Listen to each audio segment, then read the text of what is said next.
Good morning, students. Let's start our lesson number 1, The Portrait of a Lady, which is written by Khushwant Singh.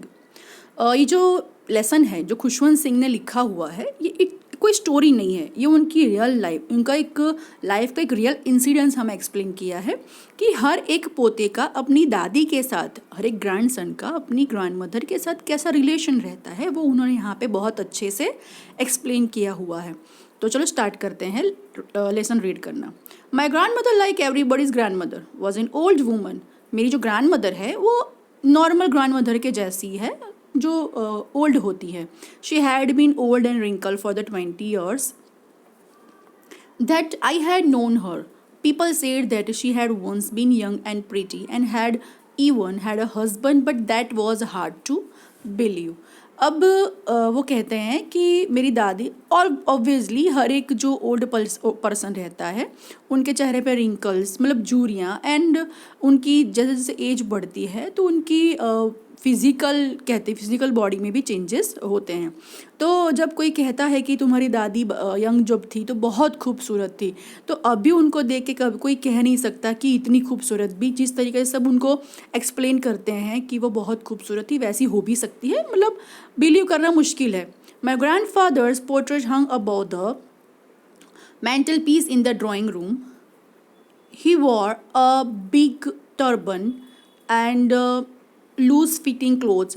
His long white beard covered the best part of his chest, and he looked at least 100 years old. अब एक उनका जो main hall है, मतलब कहते हैं ना कि ड्राइंग रूम है, वहाँ पे एक मेंटल पीस मतलब एक पोर्ट्रेट, एक बहुत बड़ी पेंटिंग लगाई हुई है जिसमें उनके ग्रैंडफादर को कहते हैं ना ड्रॉ किया हुआ है. तो थोड़ा बहुत 2-4 लाइन में उन्होंने अपने ग्रैंडफादर का एक्सप्लेनेशन दिया है कि वो कैसे दिखते थे. तो वो पोर्ट्रेट में कैसे कि एकदम कहते हैं ना टर्बन मतलब पगड़ी पहनी हुई है, एकदम बिग टर्बन है ना, लूज फिटिंग क्लोथ, खुले खुले थोड़े बहुत कपड़े हैं, और लंबी सी दाढ़ी है जो उनके चेस्ट को कवर करी, इतनी लंबी दाढ़ी है, वाइट बियर्ड. उनको देख के लगता है कि कम से कम वो 100 साल तो जिए होंगे. He did not took the sort of person who would have a wife और children. He looked as if he could only have lots and lots of grandchildren. As for my grandmother being young and pretty, the thought was almost revolting. She often told us of the games she used to play as a child that seemed quite absurd and undignified on her part, and we treat it like the fables of the prophet she used to tell us. अब उनको देख के कभी लगे नहीं कि इनके बेटे की कौन सी उम्र के होंगे, क्योंकि उनको देख के लगता है कि मतलब वो खुद अगर 100 साल के दिख रहे हैं तो मतलब आप सोचो कि ऐसा लगता है कि उनके ग्रांड सन ही इतने सारे होंगे. ऐसा उनकी पेंटिंग में उनको एक्सप्लेन किया हुआ, इतना मतलब ओल्ड बताया हुआ है. Okay, she had always been short and fat and slightly bent. Her face was a crisscross of wrinkles running from everywhere to everywhere. No, we were certain she had always been as we had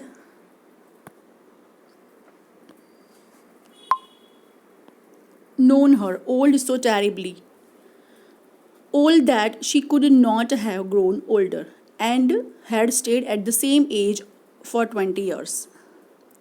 She could never have been pretty, but she was always beautiful. अब यहाँ पे उन्होंने अपनी थोड़ी grand mother की explanation दी कि वो अपने दादाजी के बाजू में पोर्ट्रेट में खड़ी हुई है. ओके, बट एक कहते हैं ना कि पहले के ज़माने में कभी अपने पति की नज़र मिला के नहीं बात करते थे, उनके सामने नहीं बात करते थे, फिर कोई आता है तो घूंघट डालना पड़ता था. तो इस तरीके की उनकी एक्सप्लेनेशन यहाँ पे दी है. बट वो कहती कि शी वॉज ब्यूटीफुल लगती थी वो. तो वो जो पोर्ट्रेट पे उनको एक्सप्लेन किया है कि दादी बोलती है, कहानियाँ सुनाती है कि ऐसा था, तेरे दादाजी ऐसे थे. पहले के ज़माने में हस्बैंड के लिए भी बात करना वो बहुत कम होता था. मतलब वो कभी कहते हैं ना कि पब्लिकली नहीं बोल सकते अपने हस्बैंड के बारे में कुछ भी. अगर किसी के अगर बच्चों को कहानियाँ भी सुनानी तो वो उनको अकेले में बोलना पड़ता है कि तेरे दादाजी ऐसे थे, ऐसे महान थे, और उन्होंने ये काम किए. तो एक्सप्लेन अगर करना होता है तो वो अकेले में करना रहता था. तो उनकी दादी के मुझसे कई बार उन्हें दादाजी के बारे में कुछ बातें भी सुनी हुई है. अब जो दादी भी उनके बाजू में खड़ी हैं, उनकी भी कोई अभी तो ऑब्वियसली उनकी एज ज़्यादा है, तो वो कहते हैं कि जिस तरीके से वो सब लोग बोल रहे हैं कि तेरी दादी बहुत खूबसूरत थी, तो वो नहीं कह सकते प्रीटी एंड स्वीट, बट अभी कह सकते हैं कि हाँ, दिल से आप हमेशा ब्यूटीफुल रहेगी। She hobbled about the house in spotless white with one head resting on her waist to balance her stoop and the other telling the beads of her rosary. Her silver locks were scattered untidily over his pale, puckered face, and her lips constantly moved in inaudible prayer. Yes, she was beautiful. She was like the winter landscape in the mountains, an expanse of pure white serenity, breathing peace and contentment. अब उनकी दादी को बोला कि वो कैसी थी, एकदम प्योर, कहते हैं ना कि जिसके जीवन में कोई दाग नहीं है ना, ऐसी उन्हें एकदम क्लीन, एकदम वाइट साड़ी पहनी हुई है। जब दादाजी के बाजू में वो खड़ी है तो उन्होंने वाइट साड़ी पहनी हुई है और एकदम से वो ब्यूटीफुल लग रही है। ओके, और फ्लावर लगाया है बालों में, उनके जो हाथ उनको टच करके ऐसे थोड़ी बहुत खड़ी है शर्माती हुई।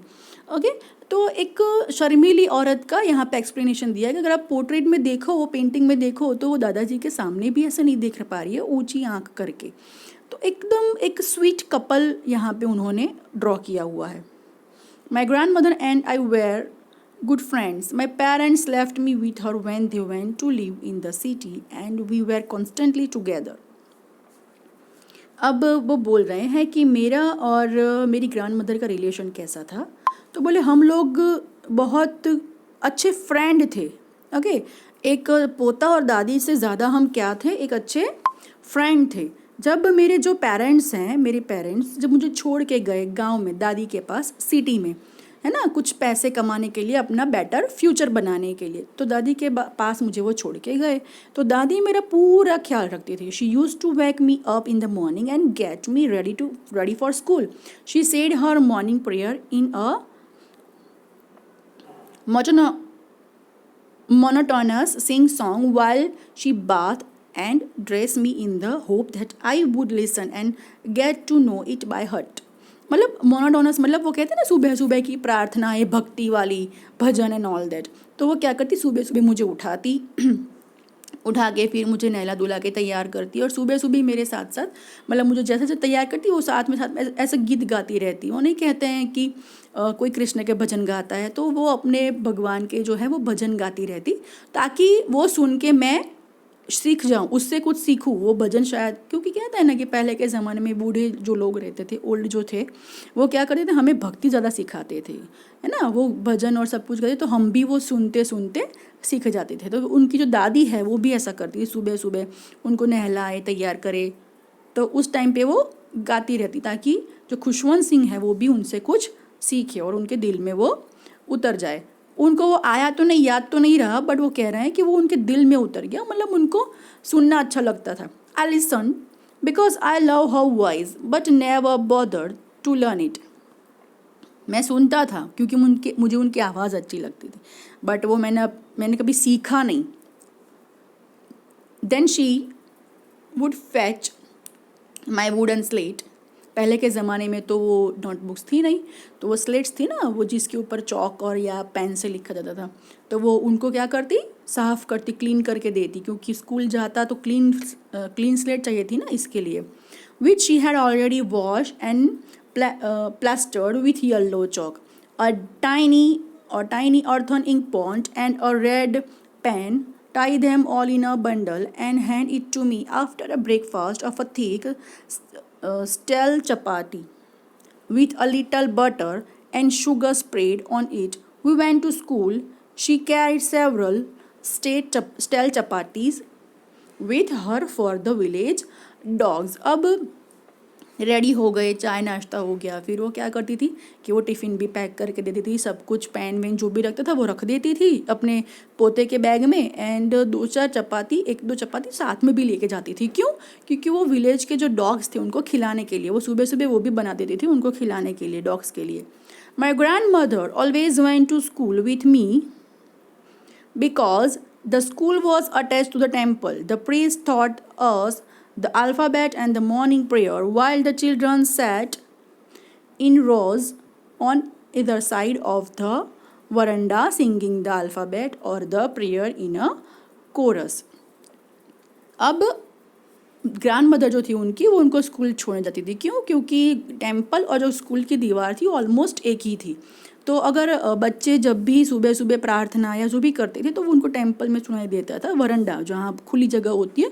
तो और दादी जो थी वहाँ पे बैठती थी उनको, और वो देखती थी, सुनती थी कि क्या सिखाते हैं मेरे बच्चे को। कोई ऐसी तैसी चीज़ तो नहीं सिखाते, सारी ज्ञान की बातें, भजन कीर्तन, ये सब कुछ, मतलब भगवान से अटैच रहने। तो ये था एक मेंटालिटी कि भाई अगर मंदिर के बाजू में स्कूल है तो दैट मीन्स बच्चे जो है वो पॉजिटिविटी से अट्रैक्ट रहेंगे, ऐसा।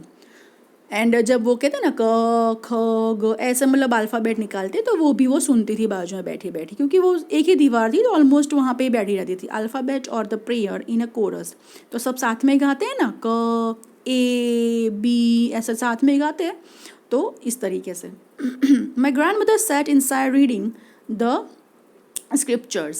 When we had both finished, we would walk back together. This time the village dogs would meet us at the temple door. They follow us to our home, growling and fighting with each other for the chapatis we threw to them. अब क्या रहता है कि ये जो dogs होते हैं उनको ऐसे ही वफादार एनिमल नहीं बोला गया है, वो इसीलिए बोला गया है क्योंकि एक बार दो बार अगर आप उसको रोज़ से रोटी या कुछ भी खिलाते हो तो उसको दिमाग में वो छप जाता है कि ये इंसान जो मेरे को रोज़ रोटी खिलाता है। तो वो क्या करते थे, डॉग्स थे, उनको पता थी कि दादी रोज़ हमें चपाती खिलाती है, तो अब क्या करते थे वो उनके पीछे, उनको ऐसा था कि एक बार खिलाएं तो दोबारा भी खिलाएंगे, तो पीछे पीछे उनके घर तक आ जाते थे और लड़ते झगड़ते थे एक दूसरे के साथ, बार्किंग एंड ऑल दैट। तो क्योंकि उनको ऐसा था कि हमें दादी जो है दोबारा चपाती खिलाएंगी। When my parents were comfortably settled in the city, they sent for us. That was a turning point in our friendship. अब जब मेरे पेरेंट्स जो है वो सिटी में सेटल हो गए तो उन्होंने क्या किया, हमें यहाँ से गांव से वहाँ पे बुला लिया। तो वो जो था वो मेरे और मेरी दादी के बीच का फ्रेंडशिप का एक टर्निंग पॉइंट था। Although we shared the same room, my grandmother no longer came to school with me. I used to go to an English school in a motor bus. अब नो डाउट हम लोग एक room में ही रहते थे, मेरा और दादी का कमरा एक ही था, बट वो मेरे साथ अब नहीं आ सकती थी, है ना। क्यों? क्योंकि अब मैं इंग्लिश मीडियम स्कूल में जाता था और मुझे बस लेने आती थी। There were no dogs in the street and she took to feeding sparrow in the courtyard of our city house. अब ऐसा था कि वहाँ पे कोई स्ट्रीट डॉग तो थे नहीं, वो वहाँ पे ऐसा था कि नहीं चलो घूमने निकल जाए, गांव में निकलते थे, तो वो घर में ही रहती ज़्यादातर।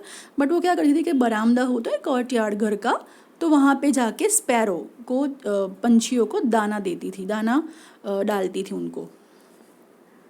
As the years roll by we saw less of each other for some time she continued to wake me up and get me ready for school. When I came back she would ask me what the teacher had taught me. अब क्या कहता था कि वो जैसे मुझे ready करती थी गांव में वैसे यहाँ पे भी रेडी करती थी, और मुझे ऑब्वियसली वो छोड़ने तो नहीं आ सकती थी, बट मैं जब वापस आऊँ तो वो मुझे पूछती थी कि आज तुझे टीचर ने क्या सिखाया। अब वो क्यों पूछती थी? क्योंकि उनको वहाँ पे तो सेटिस्फैक्शन था कि भाई मेरे बेटे को जो सिखाया जाता है वो अच्छा सिखाया जाता है, बट यहाँ पे इंग्लिश स्कूल है, बस रहने आती ना मैं छोड़ने जा सकती हूँ, ऐसा सब कुछ था। तो बोले मेरे बेटे को क्या सिखाते होंगे क्या पता, तो वो पूछती हैं उनको कि भाई जब भी मैं वापस आता कि भाई तुझे क्या सिखाया।